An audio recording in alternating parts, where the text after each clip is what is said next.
Halo semuanya, selamat datang di channel Saratusan Cerita Official. Pada kesempatan kali ini, kita akan membahas Zero Power Part 23. Buat kalian yang belum nonton part sebelumnya, silahkan cek di playlist yang telah saya buat atau cek di deskripsi. Sebelumnya, disclaimer, konten ini tidak akan membahas keseluruhan dari alur cerita Zero Power. Jadi jika kalian ingin mengetahui fullnya, silahkan baca di web legal. Dan jangan lupa tap love di web legalnya sebagai bentuk apresiasi bagi kreator. Dan oke, tanpa berbasa-basi lagi, mari kita langsung gaskan pada alur ceritanya. Cerita dimulai beberapa saat semenjak Arut meninggalkan wilayah demon atas perintah sang Demon King karena peperangan akan segera dimulai. Arut saat ini telah sampai di dunia manusia. Lalu karena saat ini dia berada di dunia manusia, maka mulai sekarang kita akan memanggilnya dengan nama Deon. Di dalam kediamannya, Deon ditemani oleh Remember yang saat ini sedang menuangkan teh untuknya sambil menunjukkan kegembiraannya karena Deon telah kembali. Deon di sana memuji Remember karena dia sudah mengurus rumah milik Deon selama dia tidak ada di rumah tersebut. Namun Remember berkata kalau dirinya hanya menjalankan tugasnya saja, dan dia juga bertanya tentang alasan Deon yang tidak menyerahkan tas miliknya kepada Remember. Deon di sana menjawab bahwa di dalam tas itu terdapat sesuatu yang sangat penting hingga dia tak mau orang lain menyentuh tas tersebut. Namun sebenarnya Deon hanya kebingungan karena di dalam tasnya itu terdapat sebuah tanaman monster yang tiba-tiba ikut bersamanya. Ketika Deon pertama kali menyadari bahwa tanaman itu berada di dalam tasnya, dia langsung panik setengah mati karena dia sangka kalau yang berada di dalam tasnya itu adalah seekor monster yang berbahaya. Deon kebingungan dengan alasan apa yang membuat tanaman itu berada di dalam tasnya, dan dia juga tidak tahu akan sekacau apa situasinya bila suatu saat nanti tanaman itu ketahuan oleh orang-orang yang berada di dunia manusia. Bahkan saking takutnya Deon, dia sampai kembali batuk hanya dengan memikirkan situasi yang sangat kacau bila orang lain tahu tentang tanaman yang berada di dalam tasnya. Spontan karena melihat Deon yang tiba-tiba batuk, Remember di sana langsung menanyakan keadaannya sambil memberikan tawaran bantuan pada dirinya. Tapi Deon segera berkata bahwa dirinya baik-baik saja. Namun di belakang dirinya yang berkata seperti itu, Deon berusaha untuk menyembunyikan tanaman yang berada di dalam tasnya. Di samping itu, Deon memuji rasa dari teh yang baru saja dia minum dengan berkata bahwa teh itu sangatlah nikmat. Remember menjawab bahwa teh tersebut berasal dari daun teh dausa yang dibawa oleh Deon. Lalu saat berkata seperti itu, Remember mengingat sesuatu dan dia kembali berkata, "Oh iya tuan, saya ingat sesuatu. Saya juga pernah membeli daun teh dausa sebelumnya dan ini adalah produk original dari tempat asal Daniel." Ketika mendengar hal itu dari Remember, Deon sempat tercengang untuk sesaat. Lalu akhirnya dia ingat bahwa dirinya pernah meminjamkan beberapa uang kepada Daniel sebelum dirinya pergi menuju wilayah demon. Deon ingat bahwa dirinya pada saat itu mengacukan Daniel dengan sengaja. Dia menganggap kalau Daniel hanya mengoceh dan dia meninggalkan Daniel sambil berkata bahwa Remember akan meminjamkan uang kepadanya. Kemudian Remember juga berkata bahwa tempat asal dari teh dausa dikenal dengan nama Den Order. Tempat itu menjadi tempat utama pembudidayaan teh tersebut, dan tempat itu memang sudah memproduksi daun teh dausa dari sejak lama. Saat mendengar hal itu, Deon kembali teringat dengan para pedagang yang ditemui olehnya di kerajaan Taihon. Pada saat itu mereka berdebat tentang daun teh dausa, dan ketika mereka membicarakan bahwa tempat asalnya bernama Den Order, Deon langsung sadar bahwa Daniel lah yang menjual daun teh tersebut. Remember dengan senyumannya memuji Daniel karena kinerjanya yang cukup bagus. Selain itu, dia juga menyarankan agar Deon mengunjunginya jika dia memiliki waktu luang. Namun meskipun Deon bersedia mengunjungi Daniel, dalam hatinya dia berkata, apa aku punya waktu untuk itu? Tidak lama lagi akan ada peperangan antara sang Demon King dengan sang Emperor. Apa aku akan punya waktu luang?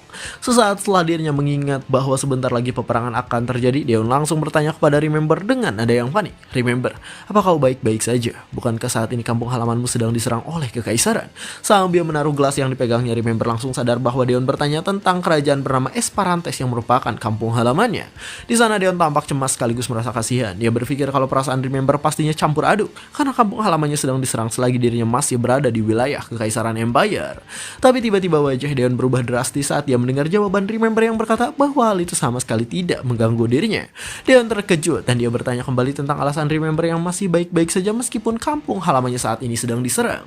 Lalu Remember pun akhirnya menjawab, "Kalau tidak salah, saya pernah menjelaskan sedikit tentang Esperantes kepada Anda. Kerajaan itu adalah suatu kerajaan kecil yang terletak di tengah benua. Selain itu, kerajaan itu juga memiliki benteng alami karena dikelilingi oleh pegunungan."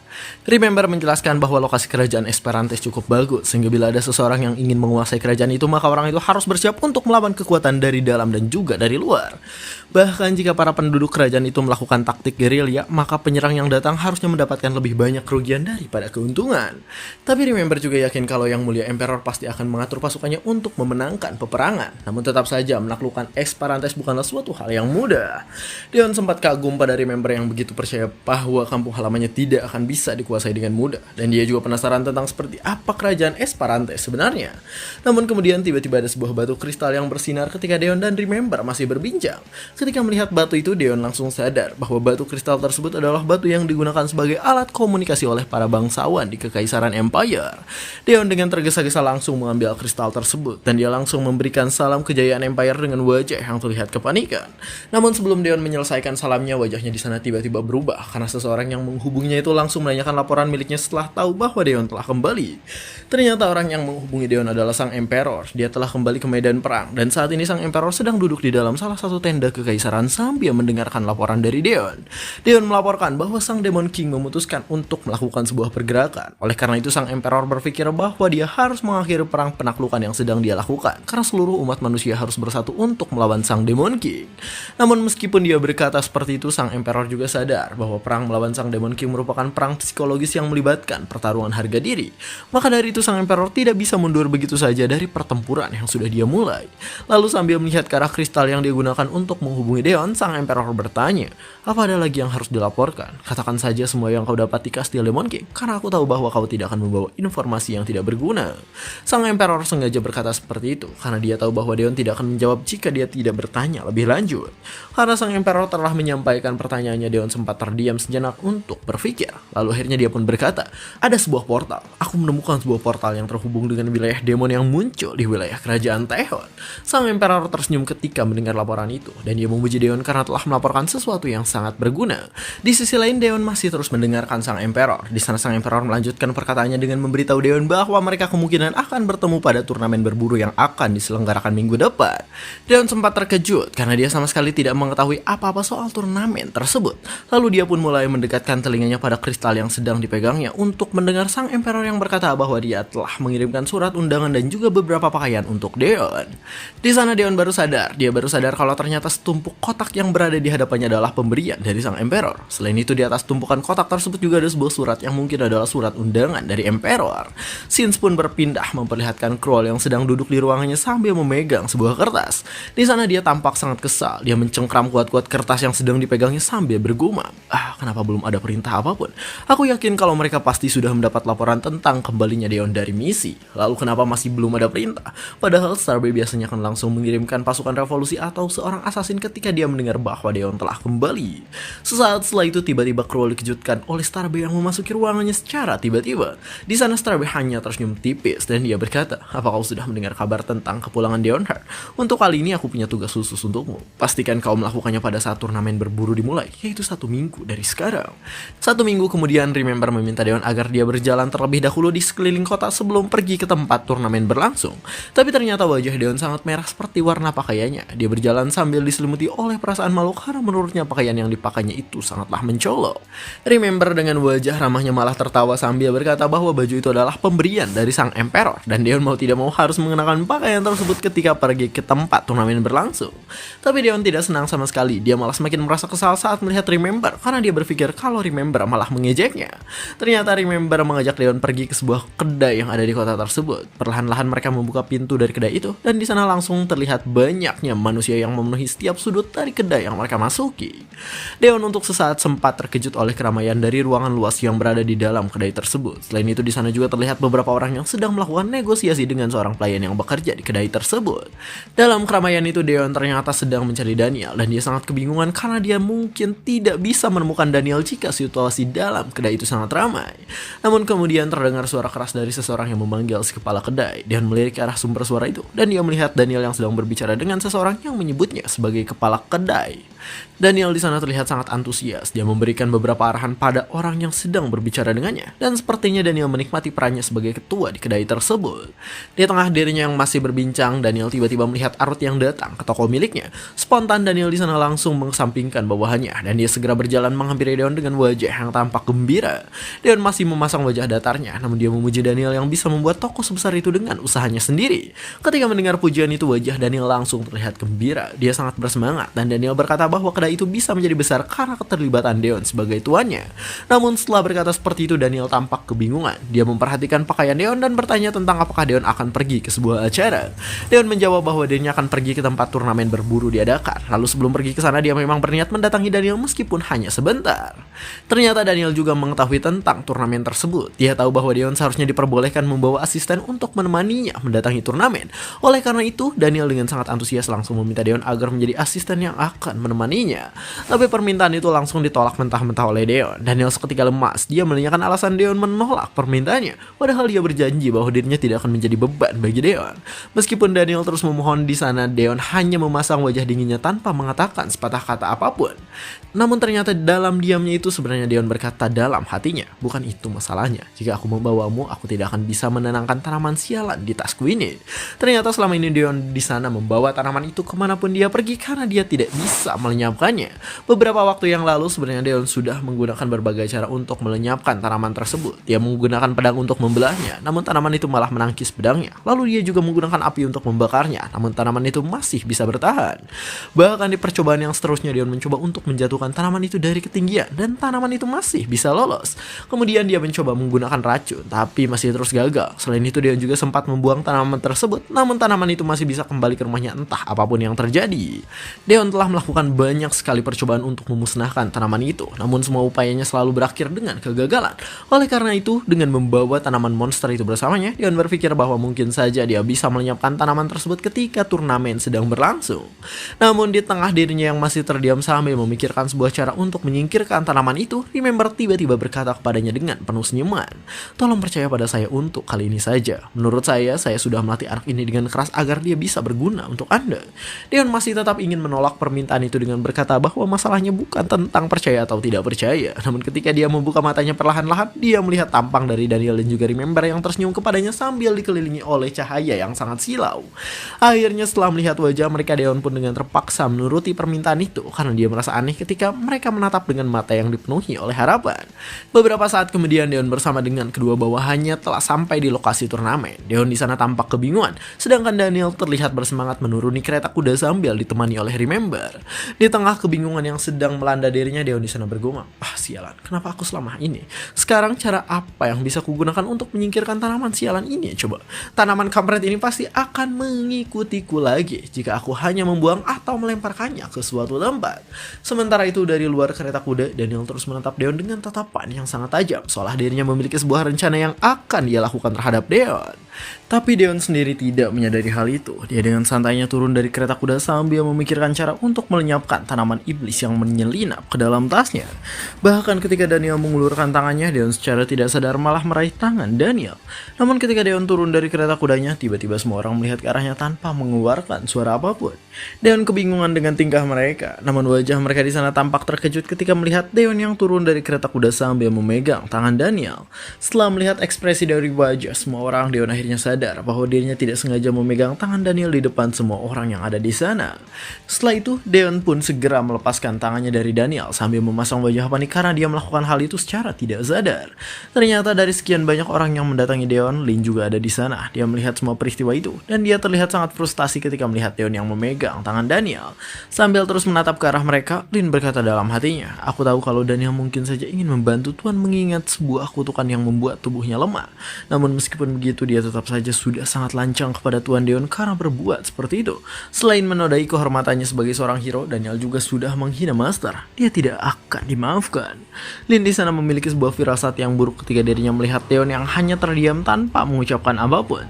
Lalu kemudian Deon mengalihkan pandangannya kepada Daniel. Tatapannya sangat kejam dan di sana dia berkata, "Daniel, kau cukup cekatan ternyata. Terima kasih karena telah membantuku. Aku memang sedang merasa tidak enak badan hari ini, tapi kau tidak perlu melakukan hal seperti itu lagi lain kali." Para Ghost Knight juga ada di lokasi turnamen. Mereka melihat tingkah laku Deon dan di sana mereka terlihat sangat bangga kepada Deon yang rela memaafkan sikap Daniel. Namun selain dari pasukan Ghost Knight, pasukan lain pun juga ada di sana. Mereka sangat terkejut saat melihat hal itu dan di sana mereka berkata, meski dalam situasi di mana semua orang tahu kalau dia sedang marah, tapi Deonhard tetap bisa mengendalikan amarahnya dengan sangat tenang. Dia memang layak menjadi seorang panutan. Orang yang pertama kali menyambut kedatangan Deon di tempat itu adalah Lin. Di sana dia mendengar semua pembicaraan dari pasukan lain ketika Deon memaafkan sikap Daniel. Karena mendengar semua pujian itu, Lin memasang wajah sombong dan dia berkata di dalam hatinya, "Kalian melihatnya kan? kemurahan hati dari masterku yang sangat agung. Meskipun bawahannya melakukan sebuah kesalahan, dia masih mengampuni bawahannya. Master kami memang yang terbaik. Tapi ternyata perasaan Deon sangat berkebalikan dengan hal itu. Dia sebenarnya masih merasa cemas karena dia tahu bahwa hal yang dilakukan olehnya tadi adalah sesuatu yang dianggap aneh di dunia manusia. Sambil terus berjalan menuju lokasi turnamen, Deon hanya berpikir kalau dirinya tidak boleh berbicara dengan Daniel karena suasana akan menjadi semakin aneh jika dia melakukan hal tersebut.